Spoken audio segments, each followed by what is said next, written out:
Hello guys, तो स्वागत है आपका एक बार फिर से मेरे YouTube channel study with Sunny में। तो गाइस, आज की वीडियो बहुत ज़्यादा स्पेशल रहने वाली है क्योंकि मैं आपके लिए लेके आया हूँ एक इंटरेस्टिंग सा टॉपिक जो कि है प्रीपोजिशन। तो गाइस, हर एक कम्पिटिटिव एग्ज़ाम, चाहे आप कोई एंट्रेंस एग्ज़ाम दे रहे हैं, कम्पिटिटिव एग्ज़ाम्स दे रहे हैं या स्पीकिंग जो आप इंग्लिश स्पीकिंग कर रहे हैं, उसमें भी प्रीपोजिशन का यूज़ होता है। तो गाइस, अगर आपको सही तरीका पता होगा कि कौन सा प्रीपोजिशन कहाँ पे लगता है तो आप इजीली लैंग्वेज को बोल भी पाओगे, और दूसरी बात कि जो भी क्वेश्चंस उसके रिलेटेड आते हैं कम्पिटिटिव एग्ज़ाम में तो आप उनको इजीली कर पाओगे। तो गाइस, सबसे बड़ी बात होती है कॉन्फिडेंस। वो अगर आपके अंदर आ गया तो आपको कोई भी रोक नहीं पाएगा। तो गाइस, हर हार्ड वर्क करता है स्टडीज़ में, बहुत सारी मेहनत करता है, पर एट द एंड क्या होता है, वो सक्सेसफुल नहीं हो पाता। और ऐसा बंदा एग्ज़ाम क्रैक कर लेता है जिसकी हम मतलब सोच भी नहीं सकते कि वो बंदा क्रैक कर लेता है। वो इसलिए क्योंकि वो 2 ही दिन पढ़ेगा, पर ऐसे पढ़ेगा कि उसने सारा कवर कर लिया होता है। तो गाइज, जस्ट ट्रिक की ही गेम होती है, शॉर्टकट्स की गेम होती है। तो हार्ड वर्क नहीं करना है, स्मार्ट वर्क करना है। क्योंकि मेरे जितने भी कलीग्स हैं, जितने भी मेरे फ्रेंड्स हैं, मैंने बहुत सारे बंदों को सक्सेसफुल होते हुए देखा अपनी लाइफ में। तो गाइज, सिंपल एंड मतलब बेसिक फंडा है ट्रिक्स। जितनी ट्रिक्स इन्वॉल्व कर सकते हो आप करो। और गाइज, आपको करने की भी ज़रूरत नहीं है। मैं टाइम इन्वेस्ट कर रहा हूँ, आपके लिए ट्रिक्स बना रहा हूँ। आपने सिर्फ देखना है, समझना है, मेरी ट्रिक्स को दिमाग में रखना है और संडे को टेस्ट देना है। मेरे चैनल पे हर संडे को टेस्ट होता है। आपने बैठना है और जो भी वीडियो में क्वेश्चंस पूछे गए होंगे आपने उनका आंसर करना है, जिससे आपके अंदर कॉन्फिडेंस डेवलप होगा, बिल्ड होगा, जिससे आप कोई भी एंट्रेंस एग्जाम में बैठने को नहीं हिचकिचाएंगे। तो चलिए गाइज, आज की वीडियो शुरू करते हैं विदाउट एनी डिले। तो गाइज, वीडियो को स्टार्ट करने से पहले आपको ये पता होना चाहिए कि प्रीपोजिशन होता क्या है। अगर हम प्रीपोजिशन के बारे में पढ़ रहे हैं, पता कर रहे हैं, तो असल में प्रीपोजिशन होता क्या है वो भी हमें पता होना चाहिए। गाइस, जो हम छोटी क्लासेस से पढ़ते आ रहे हैं वो प्रीपोजिशन नहीं होता, वो जस्ट हमें एक बेसिक लेवल का नॉलेज दिया जाता है। पर जब हम कम्पिटिटिव एग्जाम्स देते हैं, फेस करते हैं, तो हमें वहाँ पे बहुत सारी प्रॉब्लम्स आती हैं वो फिल करने में, प्रीपोजिशन को फिल करने में। तो गाइस, जितने भी कंसेप्ट आपके हैं गलत वो मैं ठीक करूँगा और आपको एग्जैक्ट जो नॉलेज है, जो पता होना चाहिए प्रीपोजिशन के बारे में, मैं आपको बताऊंगा। तो गाइज देखो, सबके माइंड में ये है कि प्रीपोजिशन को क्या करते हैं, वो 2 पार्ट्स में, 2 सिलेबल्स में डिवाइड करते हैं। प्रीपोजिशन मींस पोजीशन जो नॉन की है उससे पहले हमने क्या लगाना है, प्रीपोजिशन लगाना है। पर गाइज, ये बिल्कुल गलत है। जैसे मैं आपको बताता हूँ कि किताब टेबल पे है, किताब टेबल पे है, तो पे मतलब बाद में, किताब इज नाउन तो वो बाद में लगा पोस्ट। तो हिंदी में क्या होता है, प्री पोस्ट बन जाता है। और वो जब हम उसको इंग्लिश में लिखते हैं, book is on the table, book is on, on पहले लगा ना, देन टेबल लगा, तो टेबल बाद में आया, तो प्रीपोजिशन पहले लगा। तो मीन्स जो भी आप हिंदी में बोलते हैं वो जब आप इंग्लिश में बोलेंगे तो बिल्कुल अपोजिट हो जाएगा, क्रॉस चेंज हो जाएगा। जो प्लेस थी वो बिल्कुल शिफ्ट हो जाएगी, वो पहले आ जाएगा और बाद में आ जाएगा। तो गाइज, ये सारे कंसेप्ट जो है वो मैं क्लियर करूंगा। तो असल में जैसे अभी आपको मैं एक एग्जांपल दूंगा कि आप क्या मतलब फिल करोगे उस फिल इन द ब्लैंक में। जैसे एक सेंटेंस है, Isha should wait dash dash his ill husband. तो ऑप्शन होगा, जैसे इज होगा, ऑन होगा, फॉर होगा या टू होगा। तो आपको क्या फिल करना है, मैक्सिमम स्टूडेंट्स क्या फिल करेंगे इसमें, वेट फॉर हिज हस्बैंड, है ना, Isha should wait for his husband. पर ये ऑप्शन बिल्कुल गलत है। क्यों? क्योंकि हम फॉर लगाते हैं जब हम किसी का बिल्कुल मतलब कैजुअल सा वेट करते हैं। जैसे मैं वेट कर रहा हूँ, I will wait for you, मतलब मैं आपका वेट कर रहा हूँ। पर यहाँ पे वो इल हस्बैंड लगाया हुआ है सेंटेंस में, तो आपको ऑन लिखना है। क्यों? क्योंकि जब वेट के साथ हम ऑन लगाते हैं तो मतलब क्या बनता है कि हम सेवा कर रहे हैं। वेट के साथ जब आप ऑन लगाओगे, ईशा शुड वेट फॉर, अगर आप लगाओगे गलत ऑन लगाओगे, Isha should wait on his ill husband, तो मतलब वो इल हस्बैंड की सेवा कर रही है, ठीक है, रुकी है, तो मतलब उसको कदर है, उसको फिक्र है अपने इल हस्बैंड की, वो सेवा कर रही है अपने हस्बैंड की, सॉर्ट ऑफ ऐसा कुछ बनता है इस सेंटेंस का मीनिंग। तो ये बिल्कुल एग्जैक्ट है। तो आपको समझ नहीं आई होगी इस सेंटेंस से कि ऑन कैसे लगाया, फॉर लगना चाहिए था, तो वो सारी कंफ्यूजन जो आपके माइंड में आई इस सेंटेंस को लेके या बाकी सेंटेंसेस को लेके जो आपके माइंड में कंफ्यूजन हैं, वो सारी मैं इस वाले वीडियो में कवर कराऊंगा, आपको वीडियो के एंड तक देखना है। तो चलिए गाइस शुरू करते हैं कि असल में प्रीपोजिशन होता क्या है। तो प्रीपोजिशन होता है the word which is used to establish the relation between two words. तो जो दो वर्ड्स होते हैं उनके बीच में रिलेशन एस्टैब्लिश करता है कौन? प्रीपोजिशंस, ठीक है, चाहे वो नोन हो, चाहे वो नोन और ऑब्जेक्ट हो, या कोई भी चीज हो, उनके बीच में जब रिलेशन एस्टैब्लिश होता है दैट इज प्रीपोजिशन। ओके, तो गाइज प्रीपोजिशन जो है वो 3 किस्म के हैं, 3 टाइप्स ऑफ प्रीपोजिशंस हैं। एक है simple, second is compound, third is phrasal. तो गाइज डिफरेंस क्या है? सिंपल प्रीपोजिशंस वो होते हैं जिनमें सिर्फ एक ही सिलेबल होता है, जैसे in, to, by, on, up, with. तो ये क्या है? Simple prepositions. कंपाउंड प्रीपोजिशंस कौन से हो गए? जो सिंपल प्रीपोजिशन से मिलके बने हों, जैसे इन भी प्रीपोजिशन है और प्लस टू ये भी प्रीपोजिशन है, तो बन जाएगा इन टू, तो एक नया प्रीपोजिशन बन जाएगा। तो ये कौन से आ गए? Compound preposition. जैसे दूसरी एग्जांपल हो गई up plus on, upon, with plus in, with in, तो ये क्या है? ये है कंपाउंड प्रीपोजिशन।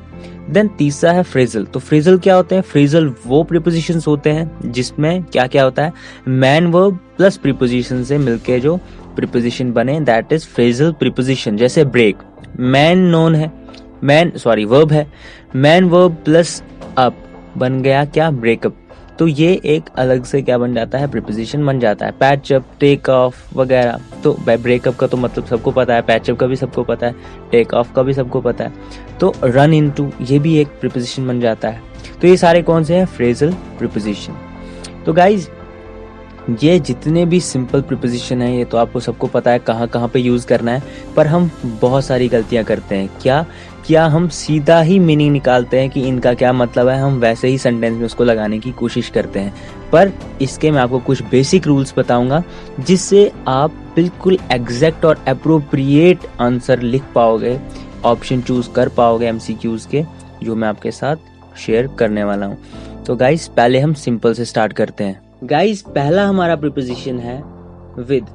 तो सिंपल मीनिंग अगर इसका हम हिंदी में देखें तो होता है साथ, पर अगर हम इसको सेंटेंस में डायरेक्ट कहीं पे भी अगर मीनिंग निकल रहा हो साथ वाला सेंटेंस में तो हम विद लगा दें तो ये बिल्कुल गलत होगा, क्योंकि हमने हिंदी में जो मीनिंग निकल रहे हैं इन वर्ड्स के हमने वो अप्लाई नहीं करने हैं प्रीपोजिशन एज अ प्रीपोजिशन जब हम fill in the blanks fill करेंगे। तो क्या रूल्स हैं वो मैं आपको बता दूंगा, आपने उसके अकॉर्डिंगली फिल करना है। तो गाइस पहला यूज क्या है विद का?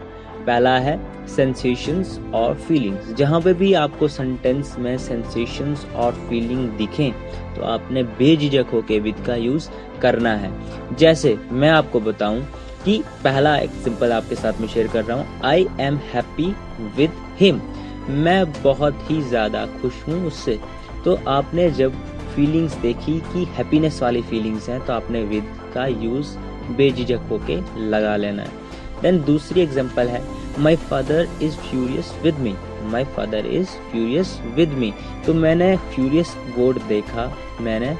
वर्ड देखा, सेंसेशन देखी मैंने, तो मैंने क्या लगा दिया? विद लगा दिया। ओके। देन तीसरी एग्जांपल अगर हम देखें, I am very upset with my life. I am very upset with my life. मैं बहुत ही ज्यादा परेशान हूँ अपनी लाइफ से। तो आपने अपसेट वर्ड देखा, सेंसेशन देखी, फीलिंग देखी, तो आपने क्या लगा दिया? विद लगा दिया। अब इसमें कुछ एक्सेप्शंस हैं, उसके अलावा आप किसी भी फीलिंग और सेंसेशन के साथ विद लगा सकते हैं। वो कौन कौन सी एक्सेप्शंस हैं? पहली तो है रूड। जब भी आपको कोई सेंटेंस में रूडनेस शो हो, कोई सब्जेक्ट या doer of work rudeness show कर रहा हो, तो आपने विद का यूज नहीं करना है, टू यूज करना है। रूड भी एक फीलिंग है, सेंसेशन है, बट आप उसको क्या लगाओगे? टू लगाओगे। आपने याद रखना है रूड, पोलाइट एंड काइंड। जब भी कोई पोलाइटनेस शो करे या काइंडनेस शो करे तब भी आपने टू का यूज करना है। ओके। तो ये था पहला यूज विद का। दूसरा है जब भी कोई टूल आप जैसे पेन, डस्टर, नाइफ, एक्स, कुछ भी जो भी आपको टूल आप यूज कर रहे हो, जब भी उसकी बात हो रही हो तो आपने उसके साथ बेझिझक होके विद का यूज करना है। ओके, जैसे मैं आपको बताता हूं example, I wrote a letter with pen. I wrote a letter with pen, तो पेन एक टूल है तो मैंने क्या लगा दिया, मैंने विद लगा दिया। He killed him with knife, उसने उसको मारा बट किसके साथ मारा, नाइफ के साथ, ये भी एक टूल है तो आपने विद लगा दिया। ओके, तो जो भी आप यूज कर रहे हैं टूल, आपने उसके साथ क्या लगा देना है, विद लगा देना है। देन तीसरा हमारा यूज वो है पोजेशन। क्या है, पोजेशन। जब भी आपको पोजेशन शो हो, क्या हो, पोजेशन शो हो, तो आपने उसके साथ भी विद लगा देना है। जैसे example, I want a house with garden. आपने शो किया कि आपने आपको घर तो चाहिए, पर पोजीशन शो कर रहे हो घर के साथ आपको गार्डन भी चाहिए, ठीक है, तो इसके साथ आपको विद लगाना है। जैसे we want a life with happiness, आपको जिंदगी तो चाहिए मगर किसके साथ चाहिए, हैप्पीनेस वाली जिंदगी चाहिए, हैप्पीनेस के साथ जिंदगी चाहिए, तो विद। तो गाइज ये थे विद के यूज, इसके अलावा आपने कहीं भी विद का यूज नहीं करना है। ओके, जो भी मैंने बोला है आपने याद रखना है। एक तो किसके साथ लगेगा, एक लगेगा सेंसेशन और फीलिंग्स के साथ, accept, rude, polite and kind के साथ आपने टू लगाना है, बट बाकी जो भी फीलिंग्स और सेंसेशन है उसके साथ आपने विद लगाना है। दूसरा, आप टूल्स के साथ लगाओगे, कोई भी टूल है आपको उसके पहले क्या, विद का यूज करना है। देन तीसरा हमारा यूज था क्या, पोजीशन। जहां पे भी आपको पोजीशन शो हो रही हो, जहां भी आप देखें, जैसे हम बता रहे हैं विद रिगार्ड्स, ठीक, या जब हम बता रहे हैं विद फैमिली आना है आपको, तो आप पोजीशन शो कर रहे हो तो आपने उसके साथ क्या लगाना है, विद ही लगाना है। ओके, देन अब आ जाते हैं हम हमारे दूसरे प्रीपोजिशन पे, जो है क्या, बाय। तो बाय क्या होता है, बाय होता है सिंपली काम करने का तरीका। जो भी आप काम कर रहे हो उसको किस वे से कर रहे हो, जब आप वे शो कर रहे हो, तरीका शो कर रहे हो, आपने बाय का यूज करना है। जैसे मैं आपको एग्जांपल देता हूँ, I am talking by phone, I am talking by phone. I am talking on phone नहीं करेंगे, आप लगाएंगे बाय फोन। आप बात तो कर रहे हैं मगर तरीका क्या है आपका बात करने का, किस पे बात कर रहे हैं आप, फोन पे। I am talking by phone, देखा, मतलब हमारा कंसेप्ट क्या था, बिल्कुल अलग था, पर हम इन्हीं गलतियों की वजह से अपने एग्जाम में हमें लगता है कि हमने बहुत अच्छा किया है पर हम रह जाते हैं। तो यही छोटी गलतियां हैं, आपको इनको अवॉइड करना है। तो जो भी आपको काम करने का तरीका होगा, जो भी आप एक्टिविटी कर रहे हैं, जो भी तरीका है, तो आप जब तरीका शो कर रहे हो तो आपने बाय का यूज करना है। जैसे मैं आपको दूसरे एग्जांपल देता हूँ, send this letter by post. आप लेटर तो सेंड कर रहे हैं मगर कौन सा तरीका है, क्या प्रोसेस आप फॉलो कर रहे हो, पोस्ट वाला। कौन सा जरिया, पोस्ट वाला, तो आपने बाय करना है। Send this letter by post, from नहीं करेंगे, फॉर नहीं करेंगे, कुछ नहीं, सीधा बाय का यूज करेंगे। अब कंफ्यूजन होगी आपके माइंड में कि बाय और विद थोड़ा सा आपको सेम सेम लग रहा होगा, पर डिफरेंस क्या है, बाय है मीन्स, क्या मीन्स, जरिया, तरीका, और विद क्या है, विद सिंपली आपने टूल्स के साथ यूज करना है। ओके, समझ में आ गया। जैसे आपको मैं डिफरेंस के लिए एग्जांपल देता हूं, I turn intelligent with this tablet, और दूसरी है I turn intelligent by machine. जैसे आपने टूल का यूज किया इंटेलिजेंट बनने के लिए, आपने टैबलेट खाई रात को और सुबह जब आप जागे तो इंटेलिजेंट बन गए थे, तो आपने एक टूल यूज किया। But I turn intelligent by machine, आपने बाय का यूज किया, और मशीन क्या था, एक जरिया था, एक मीन्स था जिसकी वजह से आप क्या, आप ठीक हुए। टैबलेट एक पिल, छोटी सी चीज थी, टूल थी। मशीन एक बहुत बड़ी चीज है, वो आप टूल्स की कैटेगरी में नहीं रख सकते, वो एक जरिया है, एक तरीका है जिससे आप क्या, इंटेलिजेंट बने। तो दैट इज, आप क्या लगाओगे, बाय। ओके, तो आई थिंक कि आपकी ये कंफ्यूजन दूर हो गई होगी। देन अब जब हम क्या करते हैं, बाय कहाँ पे यूज करते हैं, दूसरा यूज क्या है, ट्रैवल। जब भी हम ट्रैवल, एक एजेंट, मतलब जैसे हम बोल सकते हैं कि जब भी आप कोई काम कर रहे हैं थ्रू एजेंट, जैसे मैं आपको बता रहा हूँ कि आप गए मगर किसके द्वारा गए, किसके जरिए गए।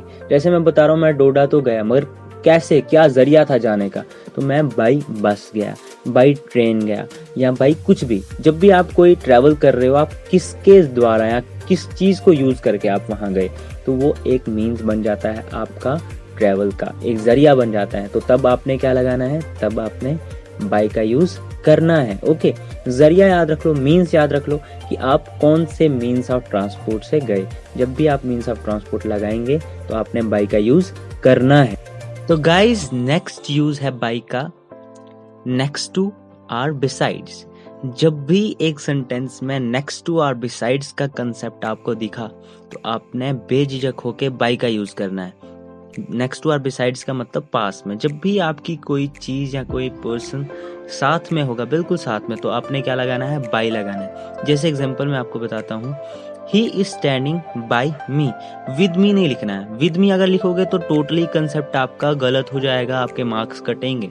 हम जब भी एग्जाम में लिख के आते हैं, हमें पता, हम सोचते हैं कि बिल्कुल हम ठीक करके आए हैं, सिलेक्ट हो जाएंगे, पर ऐसा नहीं होता, क्योंकि हम ये छोटी मोटी गलतियां करके आते हैं। तो आपने इन चीज़ों का ध्यान रखना है। तो क्या लगाएंगे आप लगाएंगे by. He is standing by me, बिल्कुल साथ में है तो बाई मी। ओके, जैसे दूसरी example, my school is situated by my house. Near my house नहीं, या विद माई हाउस नहीं, बाई माई हाउस। ओके, तो जब भी आपके कोई भी चीज़ या कोई भी पर्सन आपके बिल्कुल पास में है तो आपने बाई का यूज़ करना है। और नेक्स्ट यूज़ आ गया बाई का डेडलाइन। जब भी कोई डेडलाइन शो कर रहे हो आप, या कोई भी यूनिवर्सिटी, कॉलेज, कोई भी पर्सन डेडलाइन शो कर रहा है कि जैसे तूने मेरे पैसे इतनी तारीख को देने ही देने हैं, तो आप बाई का यूज़ करेंगे। ठीक है, जैसे मैं आपको एग्जांपल देता हूँ, you can submit your form by 31 अगस्त। तो आपने क्या यूज़ किया, बाई का यूज़ किया। Okay, I want this file by Monday. ठीक है, तो आपने किसका यूज़ किया, बाई का यूज़ किया जब भी आप डेडलाइन शो कर रहे हैं। तो ये थे गाइस बाई के यूज़। अब नेक्स्ट प्रीपोजिशन है गाइस, नेक्स्ट हमारा प्रीपोजिशन है प्रीपोजिशन ऑफ टाइम। तो टाइम आपको पता है, टाइम दो किस्म का होता है, एक तो हम क्लॉक से शो करते हैं, दूसरा हम कैलेंडर से शो करते हैं। तो क्लॉक में क्या क्या होता है, आवर होता है, सेकंड्स होते हैं, मिनट्स होते हैं। तो जब भी मिनट, सेकंड्स और टाइम के साथ आपने प्रीपोजिशन का यूज़ करना है तो आप क्या यूज़ करेंगे, एट का यूज़ करेंगे। और जब आप कैलेंडर, जैसे ईयर, मंथ, डेज और डेट, तो आपने कौन से प्रीपोजिशन का यूज़ करना है, जब ईयर और मंथ की बात हो रही हो तब आप इन का यूज़ करेंगे, जब डेज और डेट की बात हो रही हो तो तब आप ऑन का यूज़ करेंगे।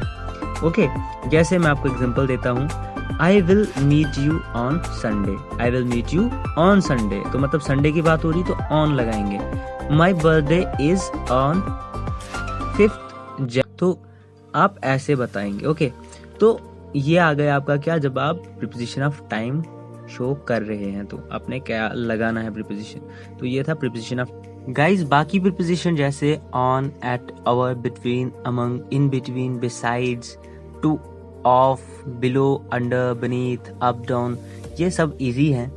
आपको अगर इनमें भी प्रॉब्लम आती है तो मैं इनके लिए सेपरेट वीडियो बना लूँगा, क्योंकि ये वीडियो बहुत ही ज़्यादा लंबी हो गई है। तो अगर आपको कहीं पे भी कंफ्यूजन आती है बाकी प्रीपोजिशन में तो आप मुझे कमेंट सेक्शन में बता देना, मैं उनके लिए सेपरेट वीडियो बनाऊँगा। और गाइस, आज संडे है तो आज मतलब टेस्ट भी है, तो टेस्ट के लिए भी प्रिपेयर हो जाना, इस वीडियो को देख लेना, शाम तक आपका टेस्ट भी हो जाएगा। तो गाइस, मिलते हैं नेक्स्ट वीडियो में, तब तक आप अपना ख्याल रखिएगा। Take care, see you, bye bye.